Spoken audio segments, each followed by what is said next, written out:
Hello students, we are going to start exercise 3.4 today. Look at question number 1. First question is true or false we need to write. First part ध्यान से देखिए. All rectangles are squares.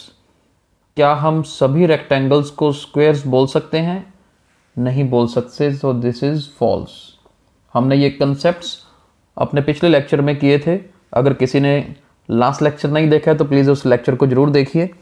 B देखिए, all रोम्बसेज are parallelograms.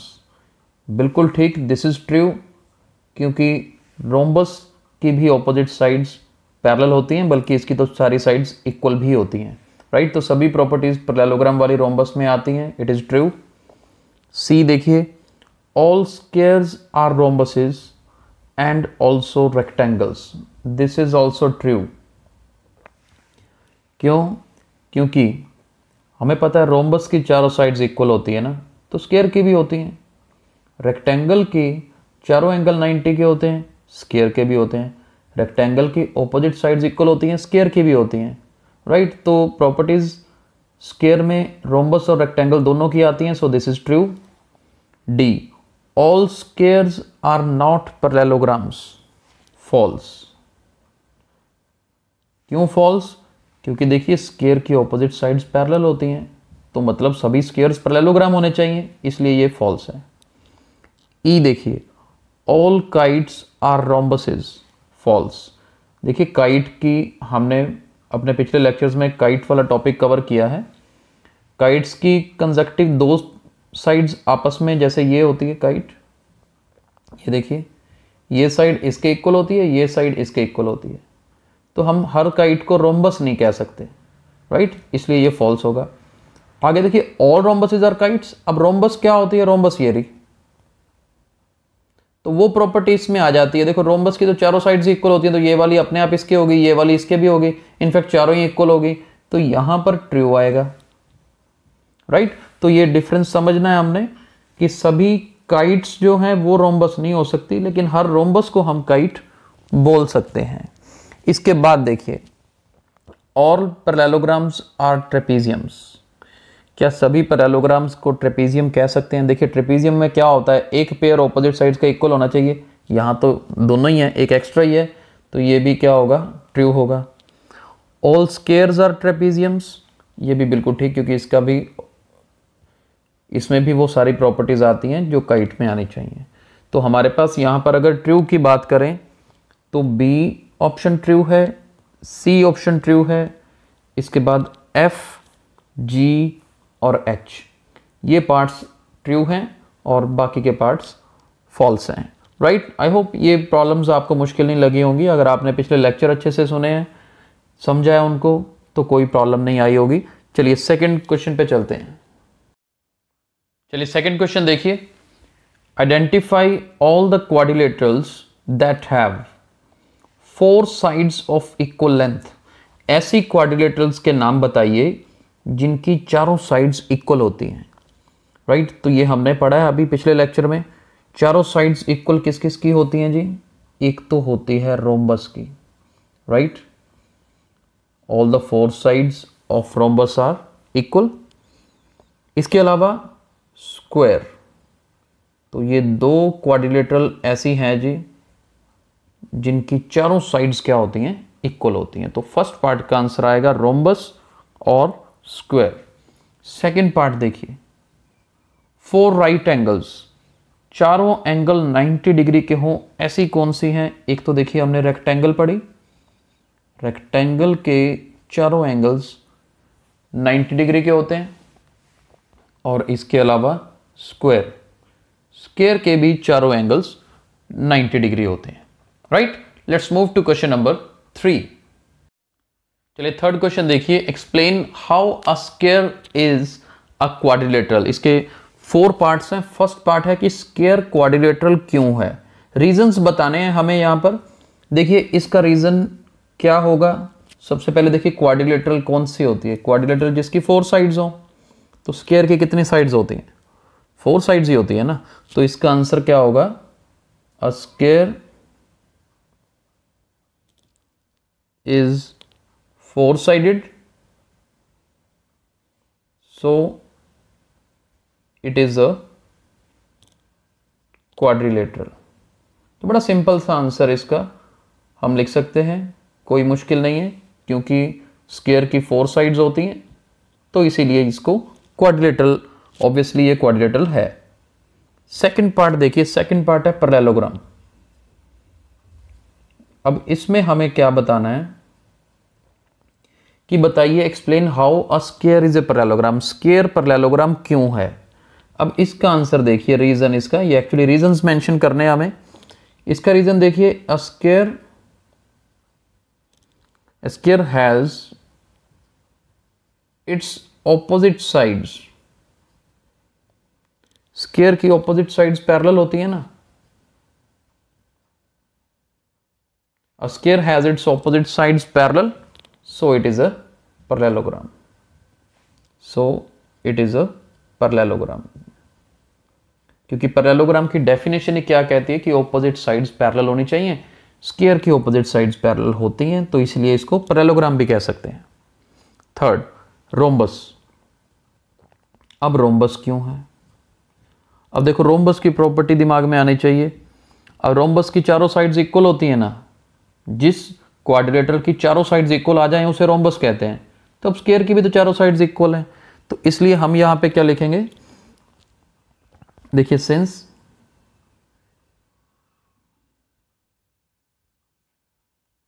ध्यान से देखिएगा, since all the sides of a square are equal in length, सभी चारों sides की लेंथ इक्वल होती है, so it is a rhombus. बस, क्योंकि चारों साइड्स इक्वल हैं तो इसका मतलब ये क्या है, रोम्बस है। तो मुश्किल नहीं है। लास्ट में है रेक्टेंगल। स्क्वायर को रेक्टेंगल क्यों कह सकते हैं? चलिए इसका भी आंसर देख लेते हैं। सोच के देखिए, रेक्टेंगल के चारों एंगल 90 होते हैं ना, तो स्क्वायर के भी होते हैं, राइट। और रेक्टेंगल भी पैरेललोग्राम है, स्क्वायर भी पैरेललोग्राम ही तो है, क्योंकि ऑपोजिट साइड्स तो पैरेलल होती हैं। तो यहां पे हम क्या लिखेंगे, अ square is a parallelogram with each angle और राइट एंगल। क्योंकि स्क्वायर एक पैरेललोग्राम है जिसके सभी एंगल्स क्या होते हैं, 90 डिग्री होते हैं, सो इट इज अ रेक्टेंगल। देखिए, ऐसे क्वेश्चन बुक्स में क्यों दिए होते हैं, आपके कंसेप्ट्स क्लियर करने के लिए। यहां से कितना अच्छा रिजल्ट आप याद रख रहे हो कि देखो जी, स्क्वायर क्वाड्रिलेटरल भी होती है, स्क्वायर पैरेललोग्राम भी होती है, स्क्वायर रोम्बस भी होती है, और स्क्वायर को रेक्टेंगल भी कह सकते हैं। यानी कि स्क्वायर में इन सब की प्रॉपर्टीज होती हैं, right. I hope you are clear with this question. Let's move to question number 4। चलिए क्वेश्चन नंबर 4 देखिए, name the quadrilaterals whose diagonals bisect each other. हमें ऐसी क्वाड्रिलेटरल्स के नाम बताने हैं जिनके डायगोनल्स बाइसेक्ट करते हैं। देखिए, पैरेललोग्राम में डायगोनल्स बाइसेक्ट करते हैं। अगर पैरेललोग्राम में डायगोनल्स बाइसेक्ट करते हैं तो वो सारी डायग्राम्स जिनकी ऑपोजिट साइड्स पैरेलल होती हैं, तो ऑब्वियसली वो भी पैरेललोग्राम्स हैं। तो यानी कि इन चारों के डायगोनल्स जो हैं बाइसेक्ट करेंगे। अभी डायगोनल्स बाइसेक्ट करने का मतलब क्या होता है, मैं एक बार याद करवा देता हूँ। अपने पिछले लेक्चर में हमने कवर किया था। ये देखिए, मान लीजिए ये पैरेललोग्राम है, ये डायगोनल्स हैं, और ओ पॉइंट पे डायगोनल्स इंटरसेक्ट करते हैं मान लीजिए। तो बाइसेक्ट का मतलब होता है ये ओ ए ओ सी के इक्वल, यहाँ लिख रहा हूँ मैं, O A is equal to O C, और इधर से O B is equal to O D. Bisect मतलब होता है दो इक्वल पार्ट्स में बांटना, ठीक है। तो डायगोनल्स बाइसेक्ट ईच अदर का मतलब है कि जैसे ए सी डायगोनल और B D diagonal O point पे इंटरसेक्ट कर रहे हैं, तो दोनों एक दूसरे को दो इक्वल पार्ट्स में बांटते हैं। यानी कि ये ओ ए ओ सी के इक्वल, ये ओ बी ओ डी के इक्वल। तो ये पैरेललोग्राम, रोम्बस, स्क्वायर और रेक्टेंगल चारों के केस में होता है जी। फिर हमने सेकंड पार्ट देखिए, perpendicular bisector of each other. Diagonals क्या हो, परपेंडिकुलर बाइसेक्टर हो। तो ये भी हमने कल पढ़ा था कि रोम्बस और स्क्वायर के केस में ऐसा होता है। किसमें? रोम्बस और स्क्वायर। परपेंडिकुलर बाइसेक्टर मतलब बाइसेक्ट तो करे, बिल्कुल ये सिचुएशन तो होगी, O A is equal to O C, O B is equal to O D. Perpendicularly bisect करने का मतलब है ये जो एंगल्स है ना यहाँ पर, ये चारों एंगल सेंटर में क्या होंगे? 90-90 के होंगे, राइट। थर्ड देखिए, diagonals are equal. Diagonals equal होते हैं जी स्क्वायर में और रेक्टेंगल में, इन दो में ही डायगोनल्स इक्वल होते हैं, बाकी किसी डायग्राम में नहीं होते, हमने जितनी भी पढ़ी है, राइट। तो फोर्थ क्वेश्चन आसान था। फिफ्थ देखिए, explain why rectangle is a convex quadrilateral. Convex quadrilateral की डेफिनेशन क्या थी? जिसके डायगोनल डायग्राम के इंटीरियर में हो, अंदर ही हो, तो वो कन्वेक्स क्वाड्रिलेटरल होती है।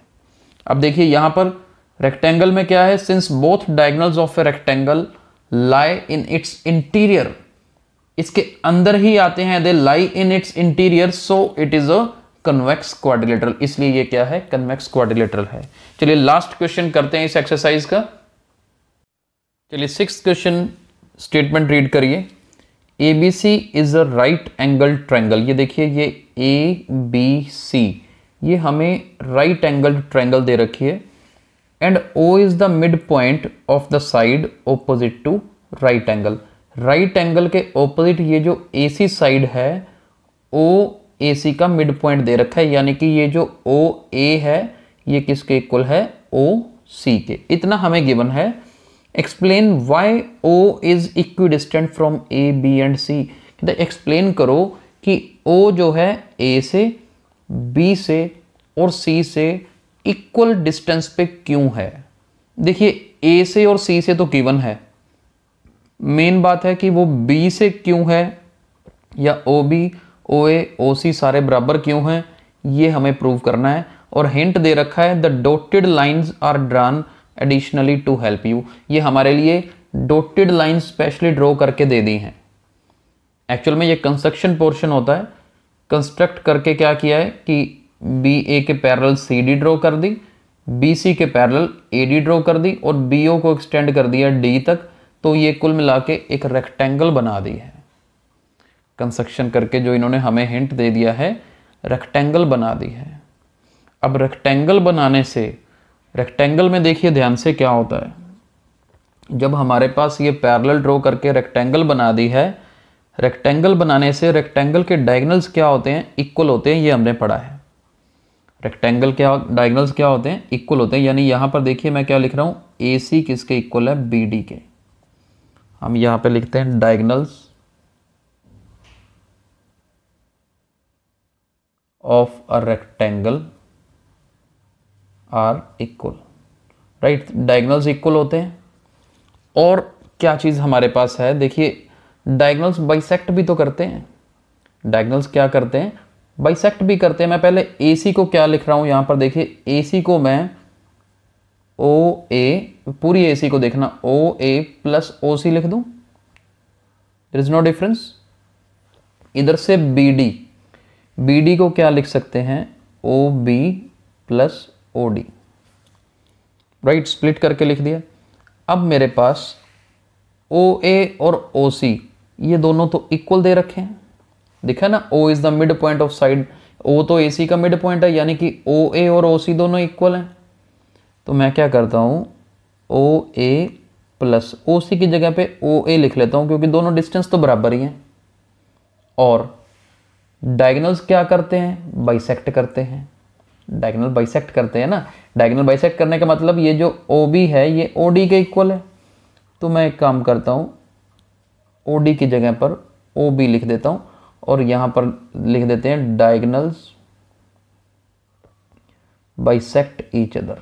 डायगोनल क्या कर रहे हैं? बाइसेक्ट कर रहे हैं।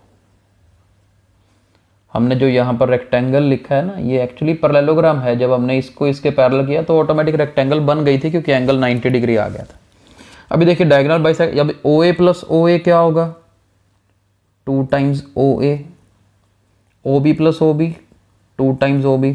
अब 2 से 2 खत्म, तो OA किसके इक्वल आ गया? OB के। OA किसके इक्वल आ गया? OB के।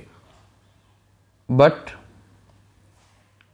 OA is equal to OC, it is given, अब देखो ओ ए ओ बी के इक्वल हमने प्रूव कर दिया, ओ ए ओ सी के इक्वल गिवन है, तो इसका मतलब O A is equal to O B is equal to O C, इसका मतलब तीनों ही इक्वल हैं। दैट इज, इसका मतलब क्या हुआ, O is equidistant from A B and C. So this is the reason we have proved कि O जो है A, B और C तीनों से इक्विडिस्टेंट है। तो आज हमने 3.4 एक्सरसाइज कंप्लीट की, तो इसी के साथ ही हमारा थर्ड चैप्टर कंप्लीट हो गया है। अपने नेक्स्ट लेक्चर में हम नेक्स्ट चैप्टर स्टार्ट करेंगे। Thank you.